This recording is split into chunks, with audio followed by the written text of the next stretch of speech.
If you like storytime vibes, hit subscribe and let's dive in together. My wife laughed at me in front of everyone. Not the kind of laughter that comes from joy, but the cruel kind, sharp enough to cut through skin. "Guess you should have taken better care of him," she sneered, brushing imaginary dust off her diamond bracelet. Her sisters cackled beside her, like vultures circling fresh meat. The lawyer shifted uncomfortably in his chair. The air in the room turned heavy, thick with perfume, pride, and poison. My wife leaned back, her smile smug and polished. She thought she had won. I didn't move, didn't blink. I had been waiting for this moment longer than she could possibly imagine. 3 years earlier, I was the one who carried her father to bed when his legs finally gave out. He had once been a man of power, the kind who could silence a room with a single look. But time had reduced him to a fragile, trembling shell. His daughters couldn't bear to see him like that. Too messy, too real. So they left him with me, the outsider, the son-in-law who didn't belong. My wife said she was too busy. Her sisters had families to raise. So it was me spoon-feeding the man who once ran an empire, washing sheets that smelled of antiseptic and forgotten dreams. At first, I did it because he asked me to. Then, because no one else would. And then, because I saw something in his eyes. Regret, sorrow, and a silent apology. He knew his own blood had abandoned him. He started talking to me about the business, the vultures circling, and the mistakes that still haunted him. It was raining the night he told me the truth. The sound of raindrops against the window filled the silence between us. He looked smaller than ever, his hands trembling as he tried to hold a cup of tea. "They'll sell everything the moment I'm gone," he said quietly. "You're the only one who still sees me." I didn't answer. I just watched the rain trace thin, crooked lines down the glass, like time slipping away. But his words buried themselves deep inside me. When he passed away a few months later, grief in that house wasn't real. It was theater.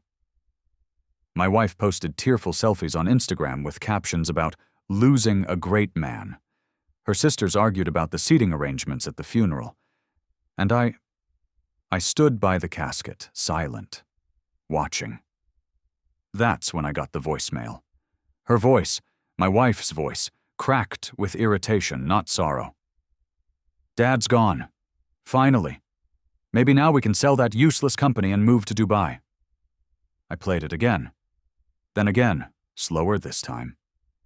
Every word was a knife, carving away what little respect I had left for her. I didn't confront her, didn't scream, didn't throw the phone. Instead, I saved the message. And something inside me, something cold and deliberate, came alive. She thought I was broken. She thought I was grieving. But I was planning. Late at night, when she was asleep beside me, I started visiting her, father's lawyer. The old man remembered me, remembered how I stayed when everyone else left. We spent weeks going through files, documents, trust funds. Most of it looked clean, until it didn't.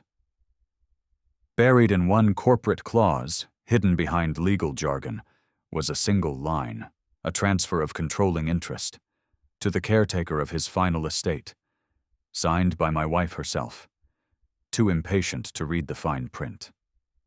That was the moment I realized. Her father had seen everything, and he had made sure justice would be poetic. The day of the will reading felt like Judgment Day. The air inside the lawyer's office was heavy with perfume, greed, and expectation. My wife strutted in like she owned the place, head high, lips red, eyes gleaming with triumph.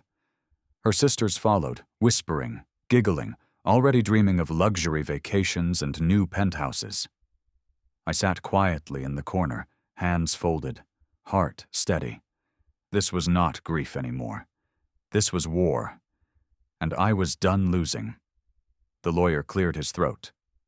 "Let's begin." He went through the formalities first.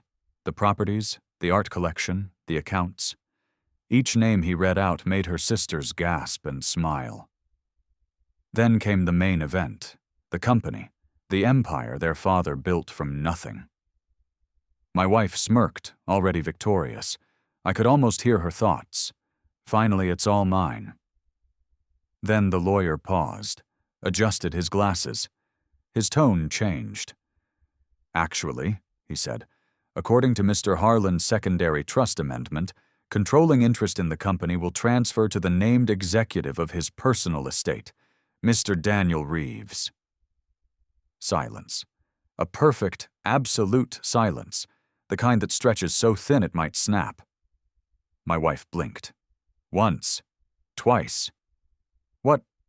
What does that mean? She whispered. It means, the lawyer replied calmly, your husband now owns the company. You and your sisters inherit non-voting shares. In other words, he's your boss. Her face drained of color.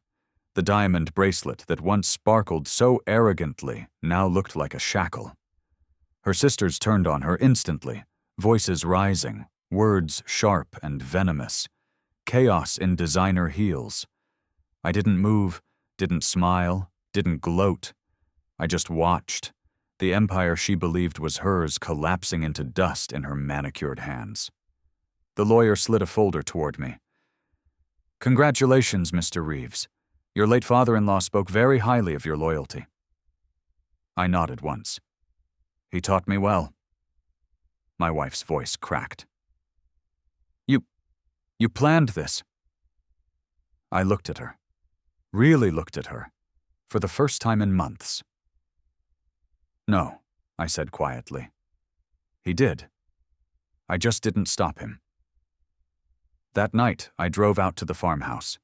The road was long and empty, the kind of silence that makes you feel like the world has stopped watching. When I arrived, the lights flickered weakly. The air smelled of rain and soil. Damp, earthy, honest. It wasn't a mansion. It wasn't luxury, but it was mine.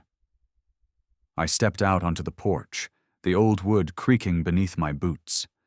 The wind moved through the tall grass, whispering like ghosts. This was where he used to sit, her father, staring out at the fields, lost in thought. Now it was my turn.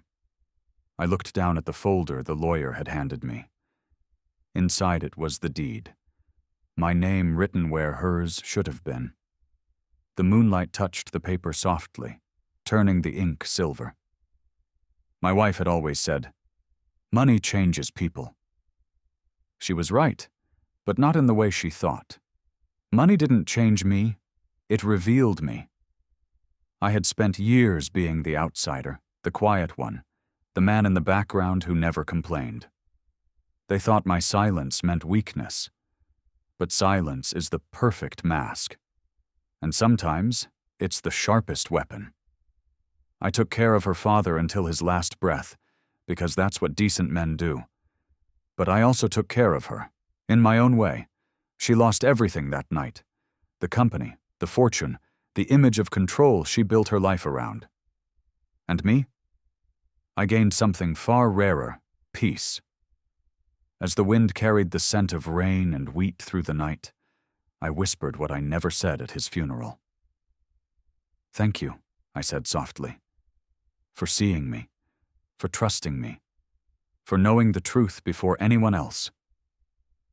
The farmhouse creaked in reply, almost like it heard me. Somewhere far away, a dog barked. The night stretched wide and endless.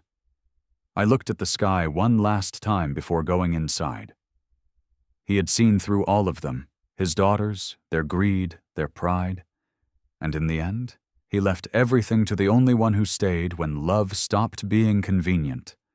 The one who stayed not for power, not for money, but for him.